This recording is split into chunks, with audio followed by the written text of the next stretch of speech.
Coming up next, Torrance is the first South Bay city to install these flashing yellow signals.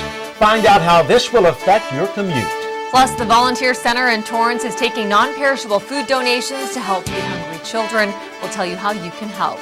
Then, with less than a month before kids head back to school, we'll tell you what a new study is saying about this season's shoppers. And we'll take you to a special birthday party of a local resident celebrating her 103rd birthday. These stories and much more are just seconds away. Your local news starts right now.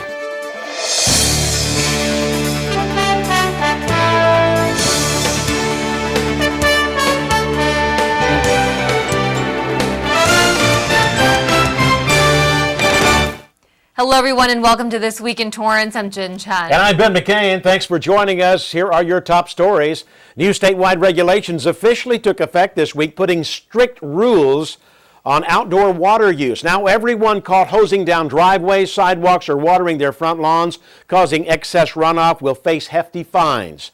The new emergency states rule approved this week is requiring all cities in California to impose mandatory restrictions. In addition, water can't be added to a decorative water feature unless it uses a recirculating system. And while using a hose to wash your car is allowed, you must have a shutoff nozzle attached to the hose.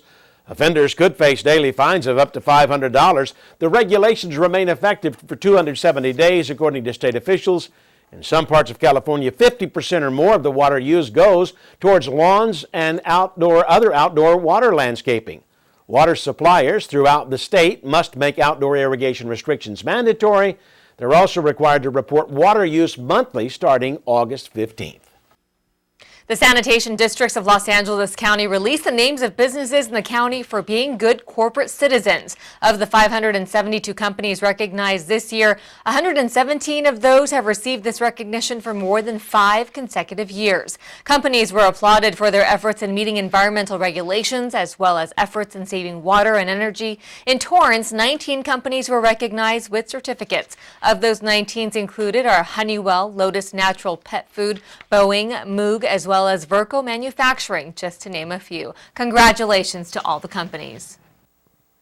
An event that's supposed to honor hometown hero Louis Zamperini may not happen after all if big sponsors don't step up to help. The Torrance Rosefloat Association is in jeopardy of missing out on the 2015 Tournament of Roses Parade due to a corporate sponsor's recent withdrawal.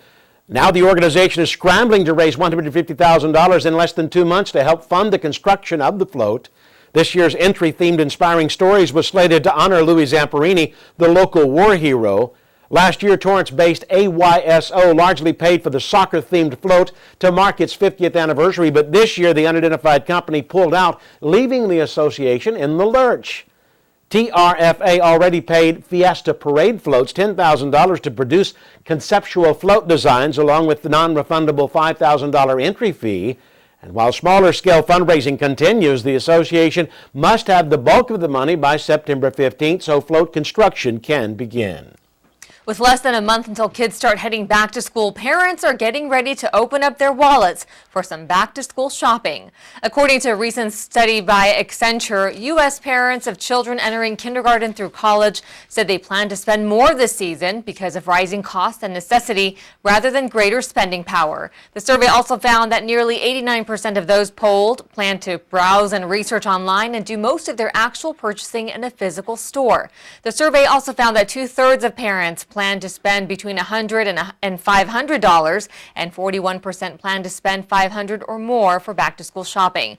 They also found that while parents are the ones to shell out the money, it's the kids who will influence what's actually being purchased. More than half said their children influence 50% or more of the back-to-school decisions. The top items on the back-to-school shopping list included general school supplies, clothes and shoes, backpacks, computers, as well as food, groceries, and big-ticket furniture items for college students. A local teen is getting a head start towards his college tuition thanks to Del Amo Fashion Center and the Simon Youth Foundation. John Dustin of Palos Verdes received a $1,500 scholarship recently. He'll be attending UC Santa Barbara in the fall to study economics. A graduate of Peninsula High, Dustin proved his leadership skills, academic excellence, and community involvement. Now, with a combined value of more than $1 million, at least one student in every U.S. community that has a Simon property was given a Simon Youth Scholarship this spring. Two of Los Angeles County's most prominent hospitals are partnering up to bring better care to children. Torrance Memorial Medical Center recently announced a new partnership with Miller Children's Hospital in Long Beach. Pediatric specialty care physicians from Miller Children's in Long Beach will provide inpatient consultations for patients in the Torrance Memorial Pediatric Unit as part of their partnership to build a comprehensive pediatric specialty hospital program. Well, still ahead, good news for drivers. We'll tell you what it means when you approach one of these new flashing yellow signals. Plus, the local resident turns 103. We'll take you to her special birthday celebration. To Maddie, congrats on paying off all those student loans. Finally, right? How'd you manage that anyway? I started tracking my spending, changed a couple of habits. Wow, I'm kind of living paycheck to paycheck right now. I don't even know how I'm doing it. Well, have you tried saving a little? I want to, but where's that money gonna come from? Bill collectors, they're the worst. Am I right? When it comes to financial stability, don't get left behind. Not home. Get tools and tips for saving at feedthepig.org.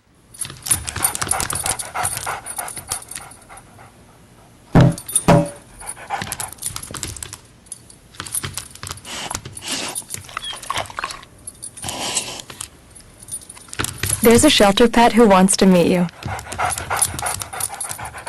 Meet one today. Visit theshelterpetproject.org. Adopt.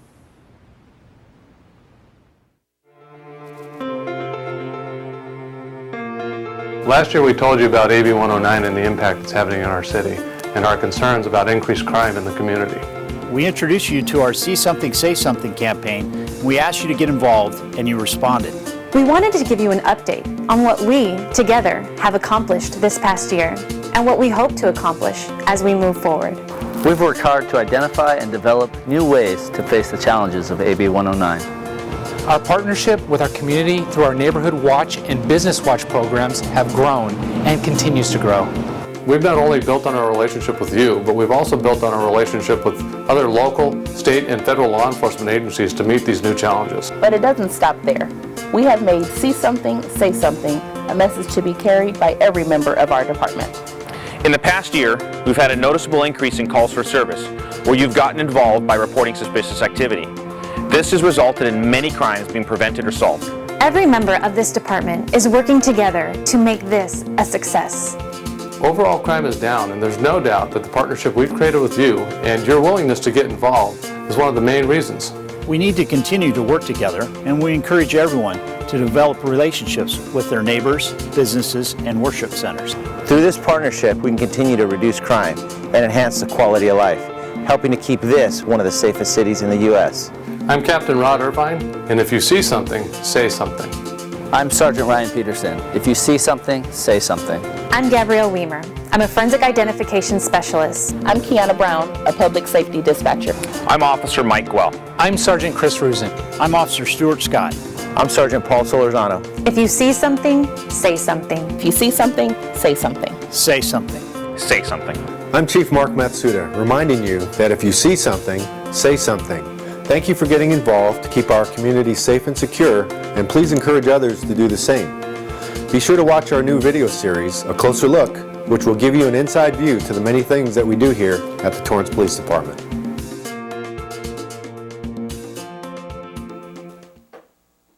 Welcome back, everybody. A local organization is helping to feed children in need and is asking the community for their help. Food for Kids, a program through the Volunteer Center in Torrance, delivers non-perishable food items to Title I elementary school children in the Compton and Long Beach Unified School Districts. Each week, 115 disadvantaged families receive a bag of food to last them through the weekend, and more families are in need. Every Friday, volunteers from the Volunteer Center in Torrance assemble and deliver shopping bags to the schools and students. Each bag is filled with 10 items of non-perishable foods like pasta, canned tuna, oatmeal, soup, applesauce, rice, beans, and cereal. One of the ways that people can help is to collect food have a food drive for non-perishable food items. Secondly, we do have volunteers who come in and pack the food into the bags, and so we always welcome more volunteers to help with that. I would like to add thanks to all who have helped make the program a success since it started 3 years ago, and many, many thanks to those of you who are going to help us now. Non-perishable items can be dropped off at the Volunteer Center located at 1230 Cravens Avenue. If you'd like to volunteer as a driver or help assemble these food bags or even host a food drive, call the Volunteer Center at 310-212-5009. The city's Ken Miller Rec Center was home to a unique and fun event recently. The handmade South Bay Sizzling Summer Bazaar took place here, inviting the Torrance community to shop and browse through hundreds of unique handmade crafts and goods. More than 40 artists were on hand selling items like jewelry, scarves, accessories, clothes, handmade cards, candles, soaps, quilts, and trinkets for your home and garden, and much, much more. Handmade in South Bay is a group of local entrepreneurs committed to promoting handmade goods while supporting local artists, business owners, as well as local charities and organizations. Proceeds from this event will help San Pedro's Relay for Life team, the Guardian Angels. The Torrance Theater Company is working on one of their biggest productions of the year, Oklahoma. Here's Amy Polpe-Boone with the preview. We're really special because there are not very many municipal theater companies. That's a theater company that is actually funded by the city. So we have elected officials in the city that believe in the arts. Gia Jordahl has been working as a producer for the Torrance Theater Company since it opened back in 1999. Whenever we pick shows, I think about our audience and our demographic. We definitely want to do shows that families can come to.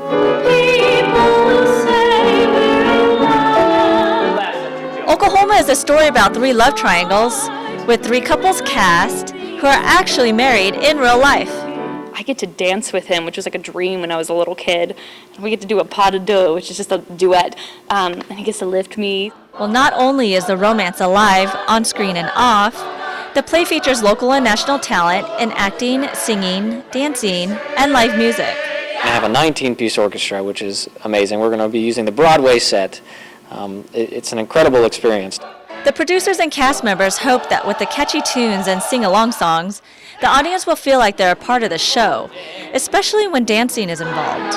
Back in 1946, this was a big thing to take a very dramatic book and put a complete, not just dance numbers in it, but there's a complete 15-minute ballet at the end of the first act. Gussler says that other versions of the musical were glossed over and on the lighter, fluffier side.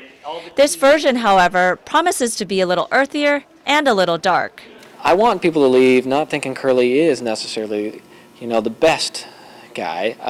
Judd, who's the villain in this show, I want people to kind of feel sorry for him a bit. The Torrance Theater Company puts on 6 shows per year, but only one of those is a musical, which usually takes place in the summer. The 5 other plays are during the season months between September and June. What we want people to do is know that in their community, they can see something that is very professional, very polished. They can afford to come with their family and see it. Reporting for CitiCABLE, I'm Amy Polpe-Boone. Thank you, Amy. Oklahoma opens on Saturday, August 9th at the James Armstrong Theater. To get your tickets, you can call the box office at 310-781-7171.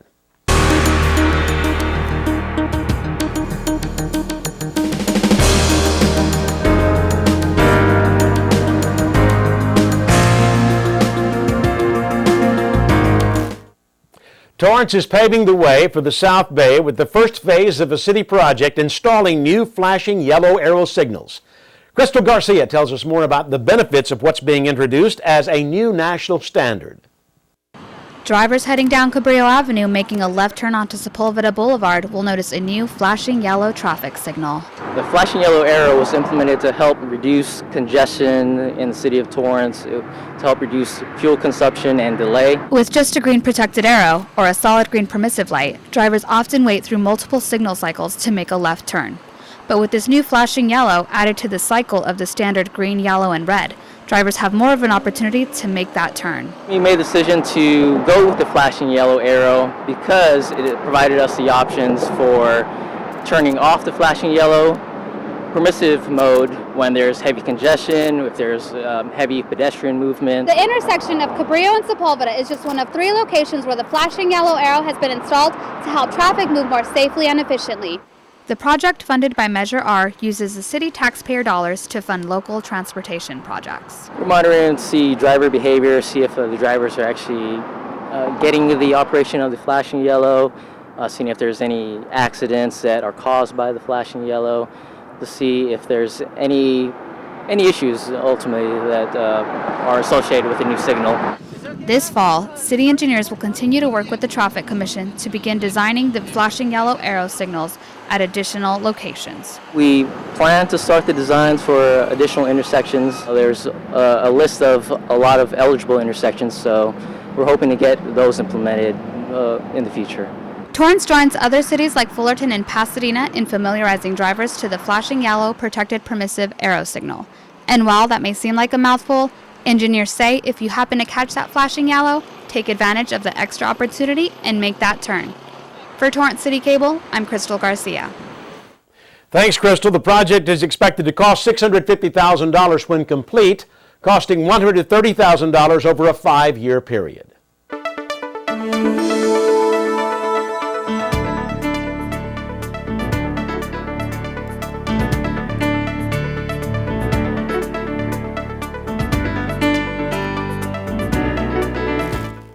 Running may be the key to a longer life. New research found running, no matter the duration or speed, will reduce mortality risk by 30% compared to non-runners. Contrary to the 150 minutes of moderate exercise or 75 minutes of rigorous exercise recommended by the U.S. Department of Health and Human Services, a new study published in the recent Journal of the American College of Cardiology found that people who run less than an hour a week have the same health benefits as people who run more, regardless of sex, age, body mass index, health conditions, or even smoking status.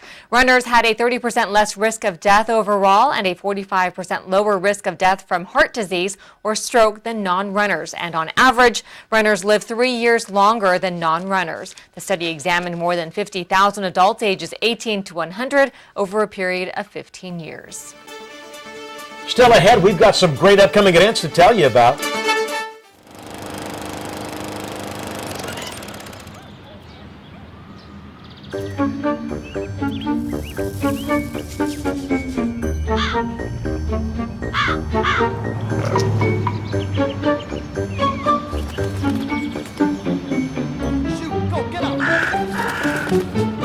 You'd do anything to take care of that spot on your lawn.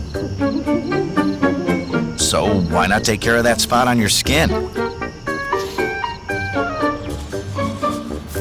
If you're a man over 50, you're in the group most likely to develop skin cancer, including melanoma, the cancer that kills 1 person every hour. Check your skin for suspicious or changing spots and ask someone you trust to check areas you can't see. Early detection can put you in a better spot. Go to spotskincancer.org to find out what to look for. A message from the American Academy of Dermatology. Before we go, we have a few events to tell you all about. This Thursday and every Thursday, swing by downtown Torrance for their weekly marketplace. This takes place on El Prado Avenue off of Sartori. Free parking is available at the Depot restaurant across the street each week. Arts, crafts, gifts, music, and much more available for the community. Enjoy a night out and check out local restaurants while you're there. This happens every Thursday from 3 to 8 p.m. Then Del Amo Fashion Center is hosting its Kidgets Club back-to-school event on Saturday, August 16th from 10 a.m. to noon, featuring crafts, giveaways, and more back-to-school fun as children prepare for a new school year. Gidgets members will receive a Crayola jumbo pen as well as goodie bags filled with school supplies like a notepad, pencil, eraser, and sharpener while supplies last. The Simon Gidgets Club is a fun and informative program that focuses on health, wellness, education, safety, and entertainment for children ages 3 to 8. Now, this next story is a great one. CitiCABLE was invited to the home of one of the oldest residents living in Torrance to help celebrate her birthday recently. Dolled up in her festive red dress, local resident LaVon Wallace was ready to celebrate another milestone, her 103rd birthday. Congratulations. Congratulations. Mayor Patrick Fury was there to attend the birthday festivities and presented the birthday girl with a certificate of recognition and a pen from the city of Torrance. That's 1 year older than our entire city.